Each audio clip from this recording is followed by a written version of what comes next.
Olá, esta vai ser a parte 3 do meu testemunho. Eu na primeira parte falei da minha ligação com o yoga e as terapias alternativas, a minha passagem por essa fase, entretanto a minha conversão. Conhecendo a Bíblia, eu deixei todas essas práticas, renunciei. Tive de passar por uma fase de arrependimento, de desconstruir todas as minhas crenças erradas e começar a conhecer a Palavra de Deus. Depois, na parte 2, eu falei da minha família, do que os meus pais passaram no casamento, no divórcio, as incompatibilidades, o pecado que passa de geração em geração e que precisamos também de quebrar com essas maldições hereditárias, com esses hábitos, com esses comportamentos e mudar de vida, nascer, ser uma nova criatura. E nesta parte 3 eu queria falar em relacionamentos, ou seja, quando nós não temos o ensinamento de como devemos proceder na relação com os outros, a tendência é errar. E foi o meu caso, foi talvez a área onde mais errei. E quando eu me converti, nas minhas orações com Deus, eu perguntei assim a Deus como teria sido os meus ensinamentos, não é? Que eu teria recebido se eu tivesse uns pais cristãos. Ou seja, como é que teria sido a minha vida se tivesse sido orientada. Muitos de nós não é orientado porque os pais também não sabem, não é? Então eles acabam por transmitir aos filhos aquilo que aprenderam, muitas das vezes passando aquilo em que erraram, porque eles estavam a fazer o melhor que eles sabiam fazer naquele momento e consideravam ser correto. Agora compete a nós, como filhos, olhar, ver o exemplo dos pais e as consequências dos seus atos e a repercussão, não é? Em toda a família, na nossa vida. E se tivermos uns pais que sejam um bom exemplo, seguir o exemplo e obedecer, não é? Àquilo que eles orientam. No caso ser o contrário, não ter exemplo e não ter orientação, que foi o meu caso. Nós devemos fazer, ou seja, o que eu fazia até agora era tentar fazer o contrário. Mas quando nós tentamos fazer exatamente o contrário, tipo não quero seguir aquele caminho, então vou fazer o oposto, muito provavelmente vamos voltar a errar. Porque como não temos a orientação, ao tentar acertar pela força do nosso braço, vamos errar, ou da mesma maneira ou de outras maneiras. E então o que Deus me disse foi que a Bíblia, ela tem todos os princípios necessários para que os seus filhos saibam tomar as decisões certas no momento certo e com o comportamento certo. Então eu tive a bênção de conhecer a pastora Sara Shiva. Então ela faz mesmo da vida dela esse ministério. Ela trabalha com os solteiros cristãos, desde os 18 anos até qualquer idade, que sejam solteiros e que queiram aprender quais os princípios bíblicos de relacionamento, como acertar, como fazer as coisas segundo a vontade de Deus e não segundo como o mundo orienta. Há um sistema com determinadas crenças, ou mesmo em cada cultura, há uma tendência que mesmo que queiramos fazer diferente, vamos acabar por errar em muitas coisas porque nós queremos pertencer, queremos fazer parte, não queremos ficar sós e então no meio desses relacionamentos acabamos sempre por errar. E eu tive então essa oportunidade de conhecer o trabalho da pastora Sara Shiva. Ela faz, para além dos aconselhamentos gratuitos no YouTube, que eu aconselho a toda a gente assistir, estes aconselhamentos até aconselho mesmo aos pais, para poderem também aconselhar certo os seus filhos. Porque muitas vezes, mesmo sendo pais cristãos, podem também não ter aprendido, não é? Ou ter feito coisas erradas que podem agora ensinar aos seus filhos de uma forma correta. Para que eles tenham um casamento ainda mais abençoado. porque muitas das vezes cometeram erros e não podem querer que os filhos façam a mesma coisa, ou seja, os pais têm que lançar os filhos como flechas para que eles tenham mais sucesso, sejam mais felizes e consigam ter o bom encontro. Que o bom encontro é realizado por Deus, mas quer o homem, quer a mulher, tem que se preparar para tal, conhecendo a palavra e respeitando, obedecendo. Então eu tirei o curso da pastora Sara Shiva. Ela faz um curso, aí já tem um valor. Nós compramos um curso, as mulheres é o curso das princesas, como deixar de parar de aceitar migalhas emocionais e ter o amor que sempre deseja. E os homens têm o curso do homem real.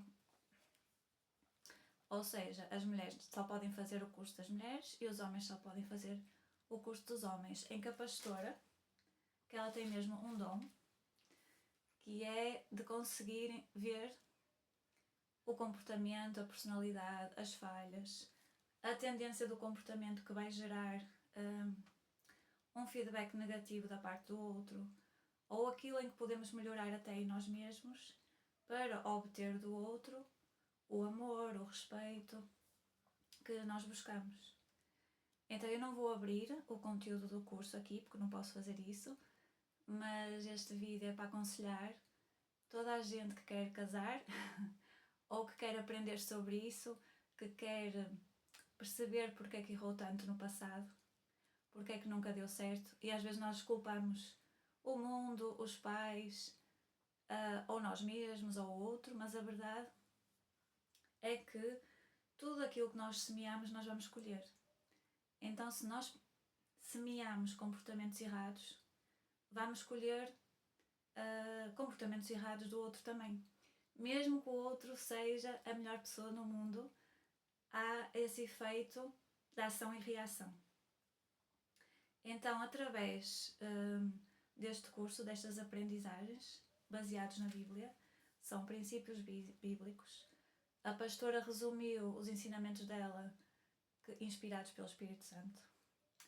É visível, porque ela consegue, através dos ensinamentos que ela passa, com muita lucidez e muita clareza, transformar tudo aquilo que estava errado aqui dentro, que absorvemos do mundo, dos relacionamentos errados que nós vemos por aí, e quebra mesmo todas essas ideias de uma forma bem clara. Por isso é que eu digo que é mesmo o Espírito Santo que a inspirou, porque é transformador.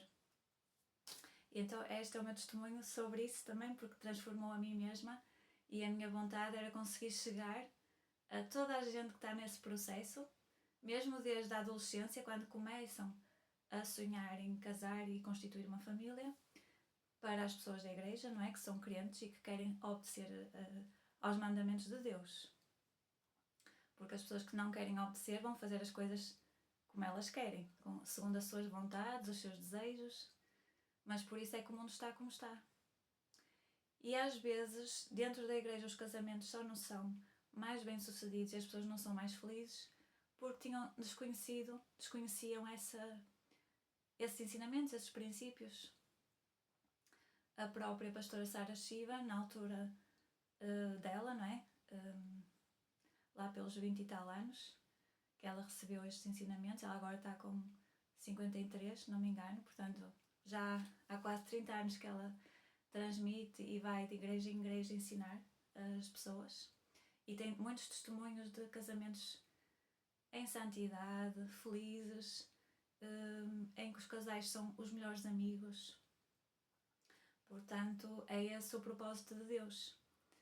O propósito de Deus não é, como nós vemos acontecer no mundo, a mulher atrás dos homens, a tentar acertar à maneira dela, segundo as intenções do coração. E o coração é enganoso. Se a mulher toma a iniciativa e vai atrás do homem que ela acha que é, já está errado. Então Deus já não está nisso. Não é? Porque Deus vai revelar para o homem, porque o que Deus escreveu aqui na Bíblia é que é o homem que vai receber essa mulher. Ele é que vai saber quem ela é primeiro, como Adão, não é? Deus tirou Eva de uma costela de Adão, do lado de Adão, para ser uma auxiliadora. E depois o mundo distorceu muita coisa. Há quem nem acredite na história de Adão e Eva, dizem que é mito. A história de Eva é o início da humanidade, quando Deus criou todas as coisas, criou também o homem. Não como um macaco que veio evoluindo, mas como um homem semelhante a Deus. E semelhante a Deus no sentido que éramos perfeitos e que vivíamos no paraíso.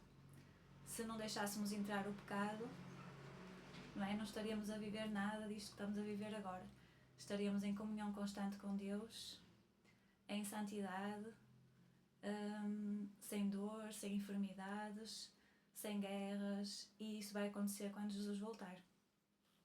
Até lá, acho muito importante estudarmos a Bíblia e também esta parte dos relacionamentos, que parece ser uma coisa secundária, mas não é, porque a família é onde tudo começa, é onde os filhos são gerados e é onde o ser humano, não é? As próximas gerações virão. E mesmo as próximas gerações que vão trazer mais avivamento, que vão expandir a palavra de Deus, continuando a expandir a palavra de Deus para todos os cantos da terra até Jesus voltar. Então é muito importante a educação que nós damos aos nossos filhos, e tudo começa no casal que vai se unir, qual é os princípios e a base em que isso vai acontecer, para gerar filhos saudáveis, sem traumas, que possam servir a Deus e ser uma bênção nesta terra. Então eu aconselho, conheçam a pastora Sara Shiva aqui no YouTube, e aprende-se muito com os aconselhamentos que ela tem. E depois, se quiserem fazer o curso, eu aconselho mesmo. Ela vai abrir o curso de vez em quando, porque ela controla que as mulheres só façam o curso das mulheres e os homens só façam o curso dos homens. Então o curso não está permanentemente aberto. É importante segui-la no YouTube, que ela avisa quando é que abre. E ela tem uma página no Telegram, onde se pode mandar perguntas e tirar dúvidas. Entretanto, nesse estudo, eu vou partilhar com vocês alguns versículos que eu acho importante, que trazem alguma clareza. Se quiserem abrir comigo em Cantares, no capítulo 2, no versículo 7, na segunda parte, diz: Não acordeis, nem desperteis o meu amor até que queira. Esta frase vai se repetir também em Cantares, capítulo 3, versículo 8, versículo 5, na segunda parte, a mesma coisa: Não acordeis, nem desperteis o meu amor até que queira. Isso é tão importante que vai voltar a repetir em Cantares 8 e versículo 4.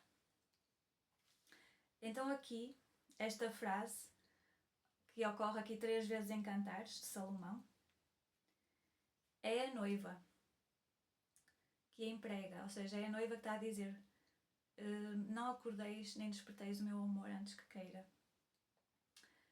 Que fala, refere-se à intimidade física conjugal. Ela não quer que haja qualquer intimidade até que a situação seja propícia, isto é, até que ela e Salomão se casem. Então a noiva, a sunamita, não é, que está a falar com Salomão, a dizer para não despertar esse lado físico de intimidade, não é? Porque, como eu dizia há pouco, até ao casamento o casal deve guardar em santidade, deve-se guardar em santidade, sem contacto físico, e esse contacto físico só vai acontecer no casamento. E Deus aí irá abençoar. Ou seja, tudo o que for realizado antes está a ir contra a palavra de Deus, portanto já não estará debaixo da bênção. E quando não está debaixo da bênção de Deus, vai-se colher consequências más, dificuldades, obstáculos, lutas. Então nós podemos ver muitos casais a passarem sempre por tempestades, por lutas, não é? E essas dificuldades são o resultado ao facto de não ter cumprido um dos princípios, é este, que é manter-se, abster-se de ter contacto físico antes do casamento. E aqui também diz que, segundo a Bíblia, o único relacionamento sexual lícito é o conjugal. Portanto, tudo que aconteça antes já está debaixo de maldição.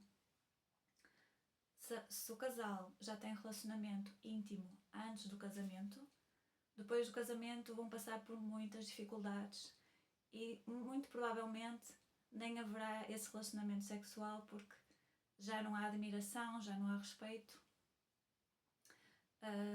Por exemplo, para a mulher, se ela não admirar o cônjuge, se ela não admira o homem que ela tem, ela não vai conseguir ser submissa a ele, não vai conseguir, nem vai querer ter relacionamento físico com ele.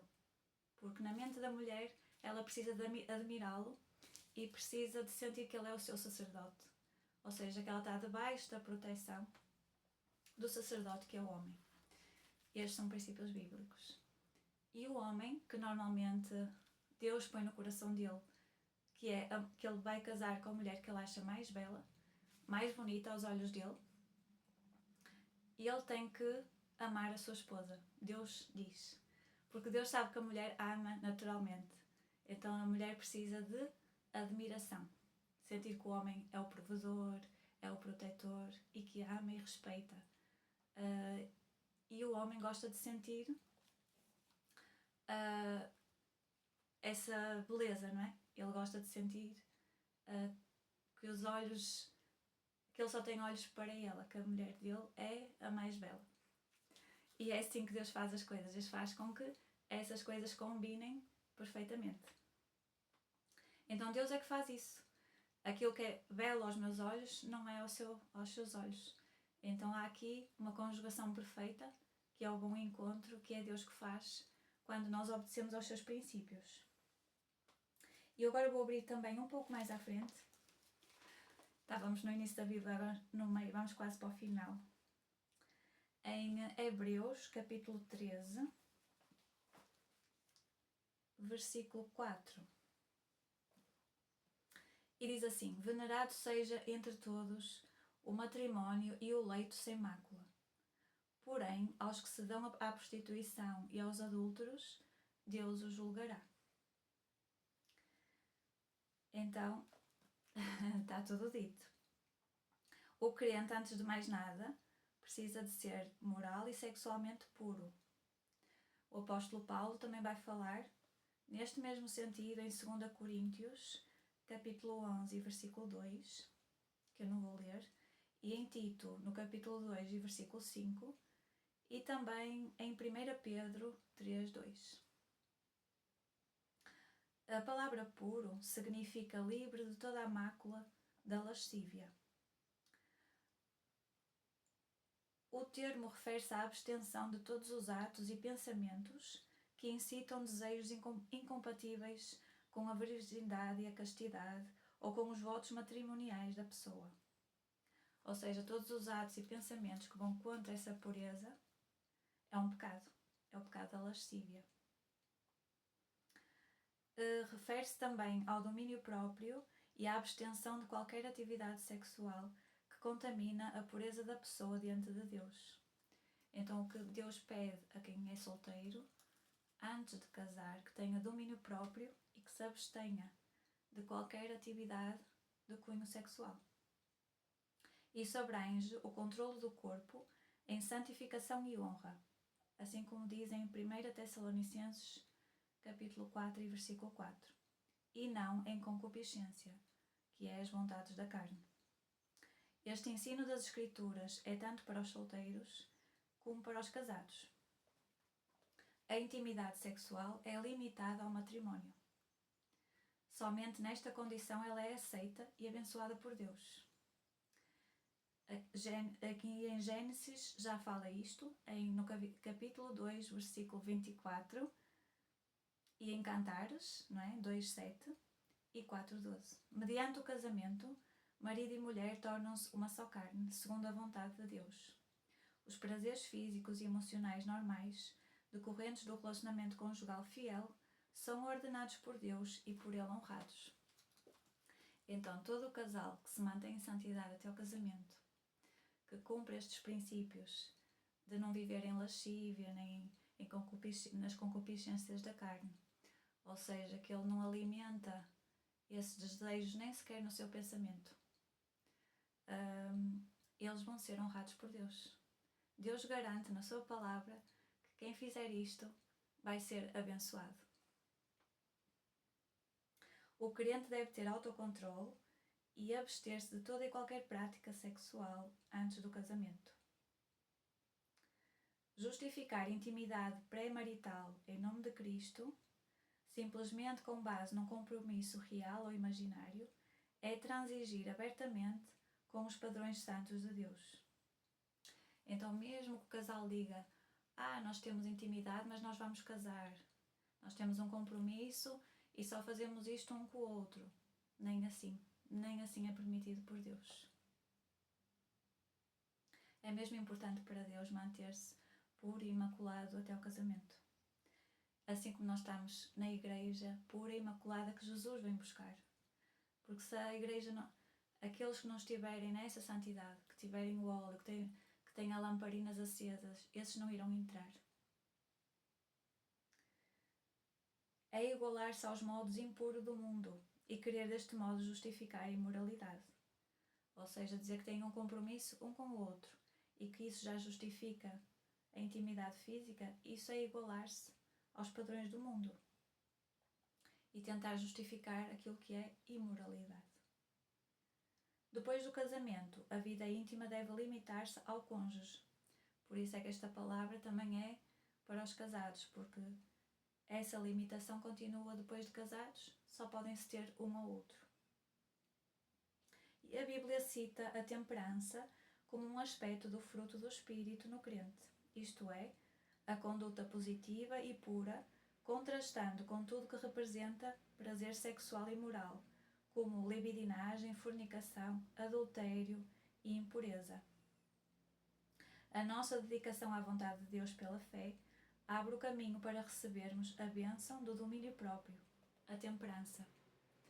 Ou seja, quando nós dedicamos a Deus com fé e obedecemos, Deus ajuda-nos a ter esse domínio próprio.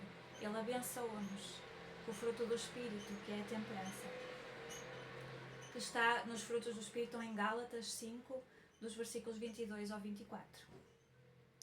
Portanto, a imoralidade e a impureza sexual não somente incluem o ato sexual ilícito, mas também qualquer prática sexual com outra pessoa que não seja o seu cônjuge. Há quem ensine em nossos dias que qualquer intimidade sexual entre jovens e adultos solteiros, tendo eles mútuo compromisso, que é aceitável, uma vez que não haja ato sexual completo. Tal ensino peca contra a santidade de Deus e o padrão bíblico da pureza.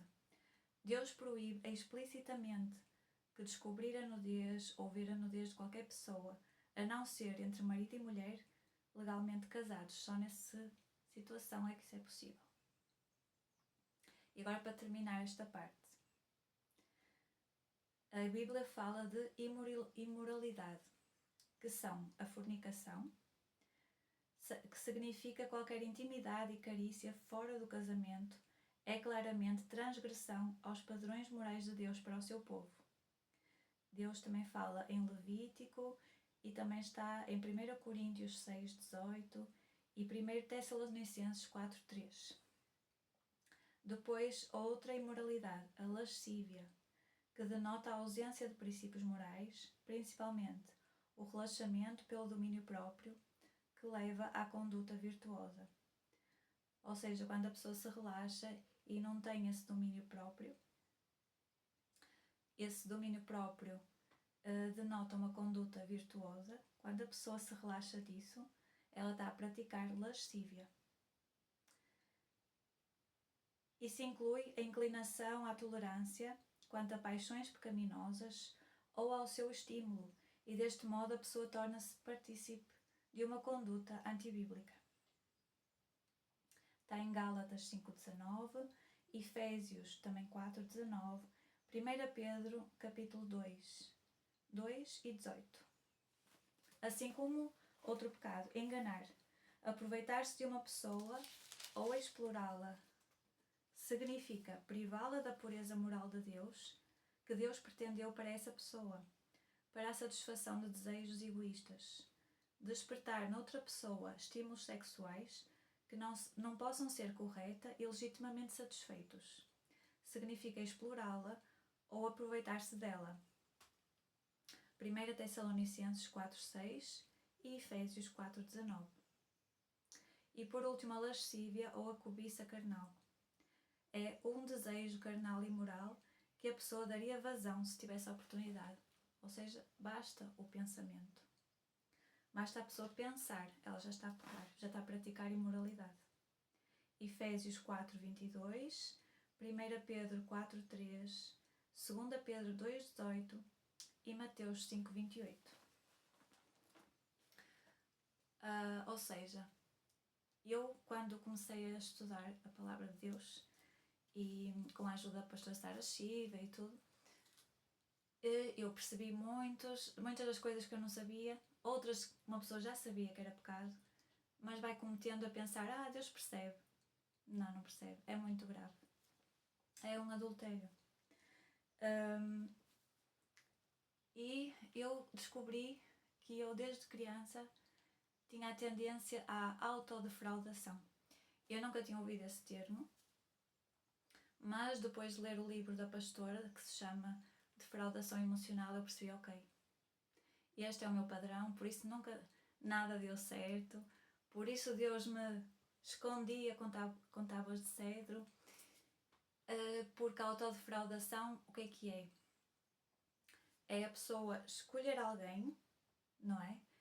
Imaginar que a pessoa é da maneira que nós queremos que ela seja e dizer-se, entre aspas, apaixonada por ela. Ou seja, criar tudo na mente. Ilusões. E eu sempre fiz isso. E depois a ilusão era de tal maneira que a pessoa acredita que aquela pessoa é quem ela quer que seja. E agora também percebo porque é que eu nunca casei. As pessoas que eu buscava, que eu imaginava na minha mente que elas eram, elas não eram, nem correspondiam, e eu buscava Jesus. Eu agora só agora entendi nisso. Eu estava em busca de Jesus, só que eu escolhia uma pessoa, um ídolo. Eu determinava aquela pessoa que vai corresponder àquilo que eu procuro dentro de mim. Claro que nunca ninguém vai corresponder, porque ninguém é Jesus. Só Jesus é o único e Ele realmente é o nosso noivo. E Ele é tão bom e Deus é tão bom que Ele arranjou alguém para ti, para mim. Agora nós é que nos autossabotamos. E eu fui com estas crenças e com estas fantasias. E depois o que é que isso gera? Vai gerar. Se a pessoa tem tendência a fazer autodefraudação, primeiro vai-se sabotar. Porque mesmo que hajam pretendentes a aproximar-se, ela não escolheu aquela pessoa, então ela vai rejeitar aquela pessoa. E quando ela escolhe, vai ser esta pessoa que corresponde àquilo que eu procuro. Essa pessoa também nos vai rejeitar a nós. Então isto é um processo. Agora, às vezes a pessoa ainda é tão ruim, tão má, que diz, nunca nada dá certo, então eu vou forçar uma situação.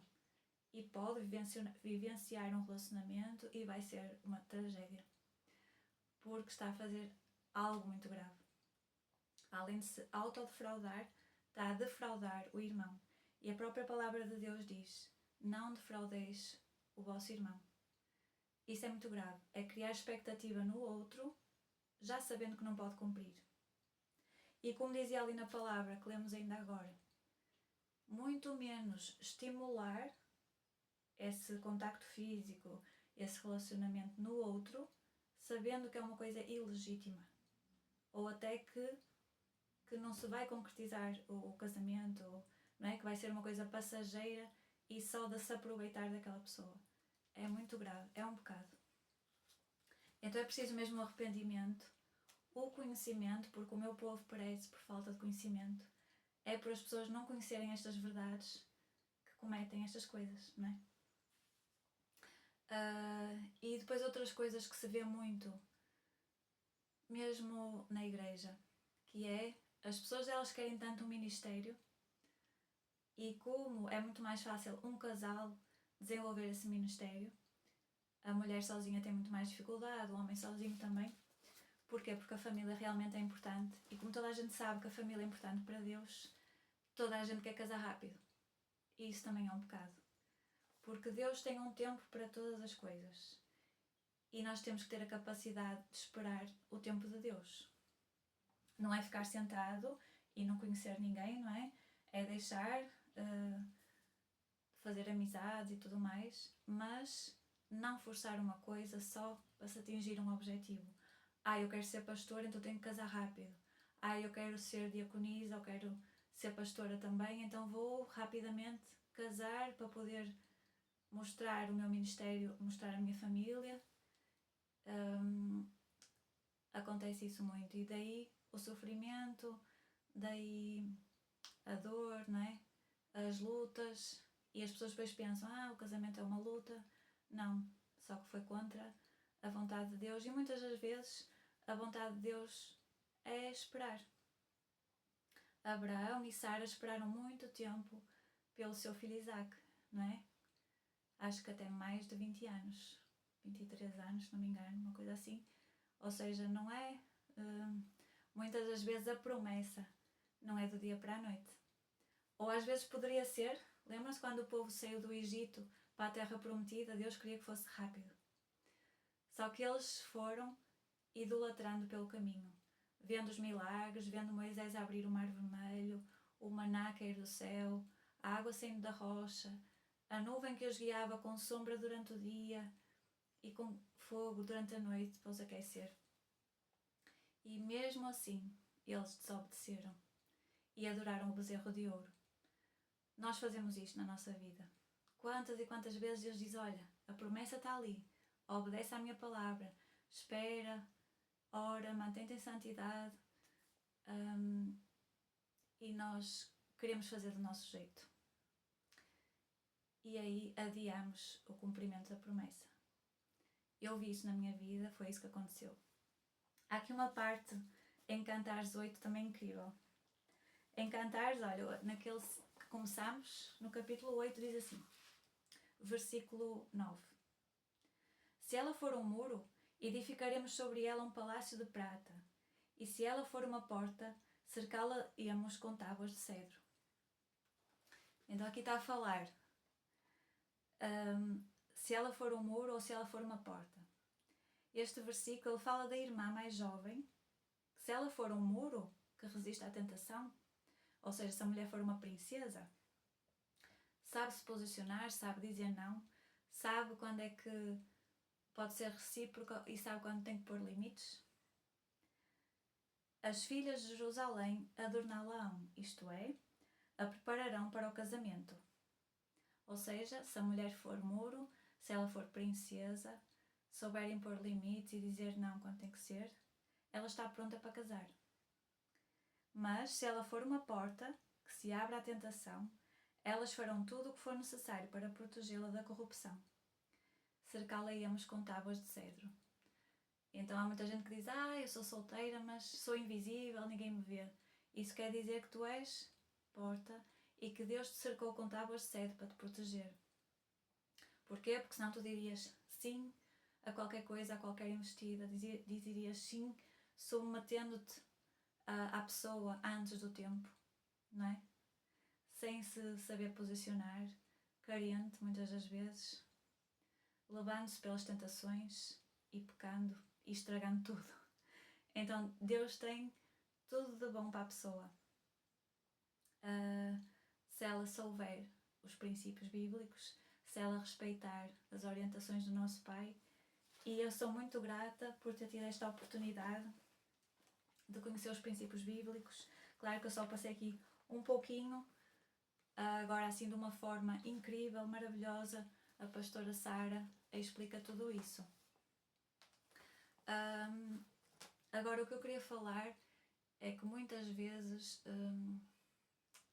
aquilo que acontece e que eu já vi muitas vezes é, por exemplo, no caso da mulher que casa, ela sabe que não é a pessoa certa, ela sabe que não ama aquela pessoa, mas só porque quer casar. Ela vê toda a gente a casar, então vai casar também e não espera o tempo de Deus, como estávamos a falar. Isto acontece no mundo, pessoas que não têm temor a Deus, casam porque querem sair de casa, para fugir de uma situação chata em casa, para ter liberdade, e casam pelos motivos todos errados. Elas vão ser péssimas mães, vão ser péssimas esposas, vão destruir a vida do marido, dos filhos. Não faça isso. Se eu pudesse ir lá atrás e ter mudado a história da minha família. A minha mãe fez isso, ela casou sem amor, não conseguiu transmitir amor para nós também.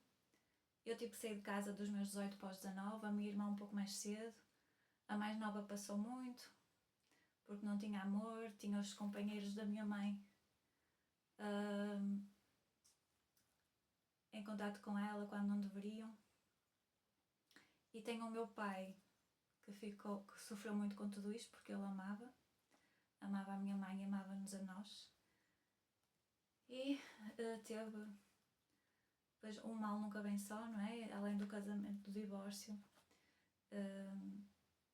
ele teve uma falência, perdeu tudo, a família toda afastou-se, ele ficou doente, com cancro. Numa altura que ninguém falava muito de divórcio, já vai há muitos anos, numa altura em que ainda não se falava assim tanto de cancro, nós passamos por tudo isso e perdemos o nosso pai, de uma forma muito rápida. O médico dava 6 meses, mas ele acabou por ficar connosco mais um ano, com muito sofrimento. Ou seja, o que é que eu e as minhas irmãs deduzimos?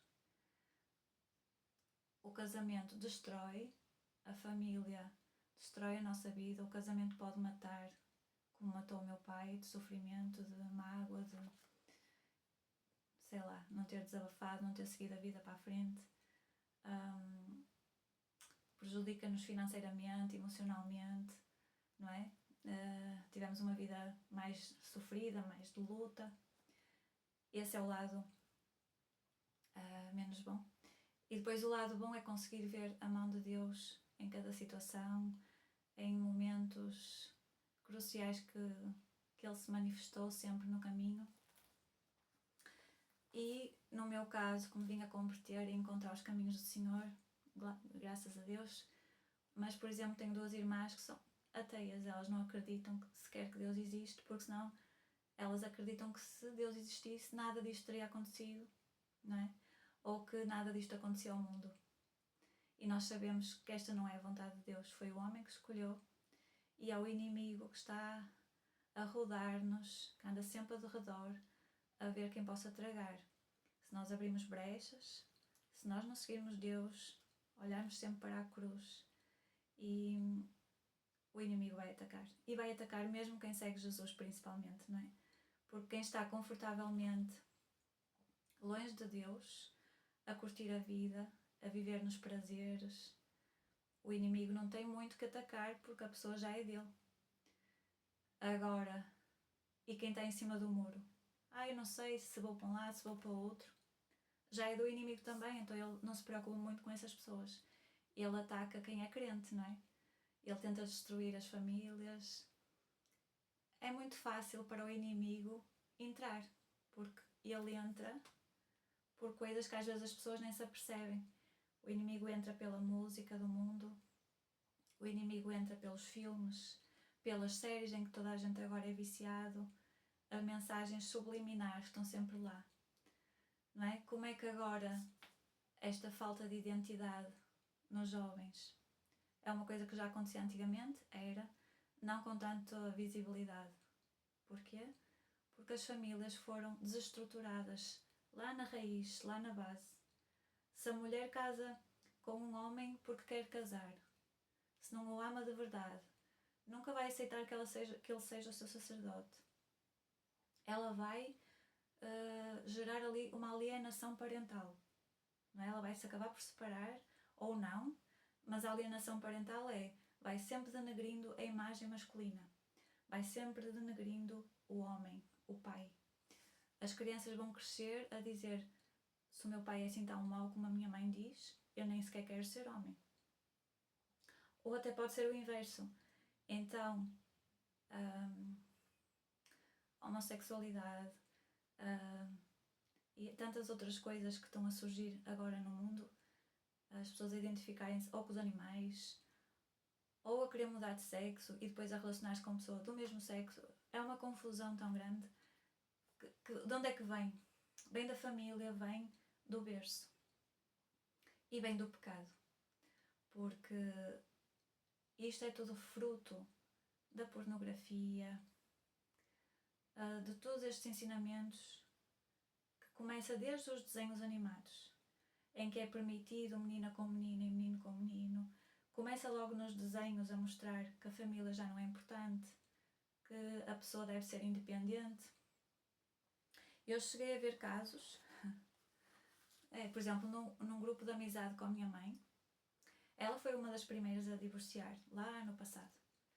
Mas agora, todas as amigas dela são divorciadas. E no outro dia observei, havia uma apenas que ainda era casada. E todas as amigas festejaram quando ela decidiu que se iria divorciar também.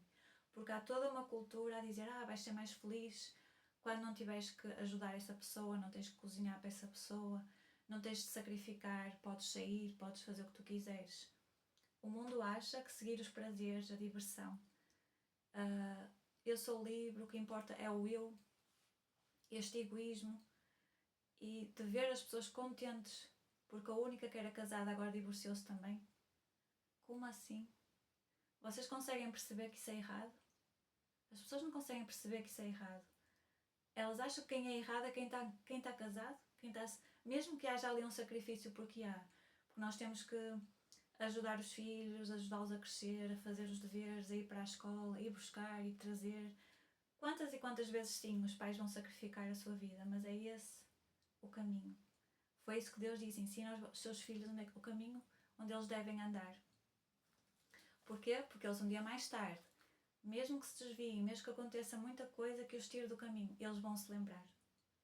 Eu conheci um Deus, os meus pais falaram, que Ele está aqui e que Ele ouve as minhas orações e que me pode tirar de qualquer situação difícil e que é sempre possível a transformação. E nós ouvimos muitos testemunhos de pessoas que finalmente estão a voltar, não é? Que perceberam que esse caminho da homossexualidade era uma fuga resultada de traumas, muitas vezes de abuso, e normalmente da família, gente muito próxima, do pai, da mãe. Então só Deus pode curar. Não se desviem, sigam o caminho, acreditem que se o inimigo está a atuar nas tuas vontades, a desvirtuar as tuas vontades, para que queiras sair do teu casamento, deixar de andar com o homem, deixar de andar com a mulher e mudar, e vice-versa, acredita que é o inimigo. Acredita que ele quer destruir a família, e começou assim, muito sutilmente, através dos filmes, das músicas. E a pessoa vai recebendo aquelas informações, mesmo que seja de uma forma camuflada, e vai começando a mudar. A pessoa vai começando a achar normal. Eu falo com muita gente agora que acha que isto é normal. Não é normal. O normal é o que Deus criou. O normal é aquilo que nós fomos criados para ser. E só Deus sabe quem nós somos. Quem Ele disse para nós sermos. Se há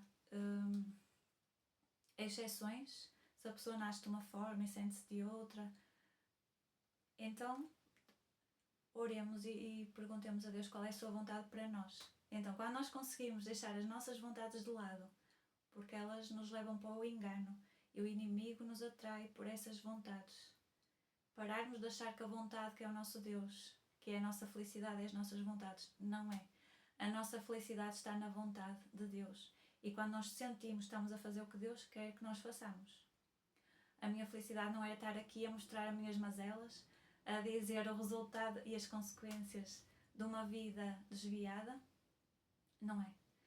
Mas eu estou a fazer a vontade de Deus, que é dizer, olha, eu passei por isto, não o façam. Voltem-se para a palavra, porque vocês vão ver como Deus vai curar essas vontades e pôr tudo no lugar certo.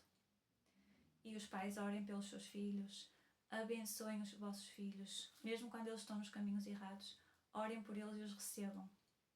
É em oração que nós resolvemos tudo, e não expulsando, não desprezando, é amando, acolhendo, e Deus vai fazer. Esta é a minha mensagem de hoje. Sigam a pastora Sara Shiva. Quem já é casado, não o faça, a não ser que tenha feito tudo certo, porque senão vai se arrepender muito do que errou lá atrás. Mas pode fazê-lo pelos seus filhos. Ensine certo. Em nome de Jesus. Amém.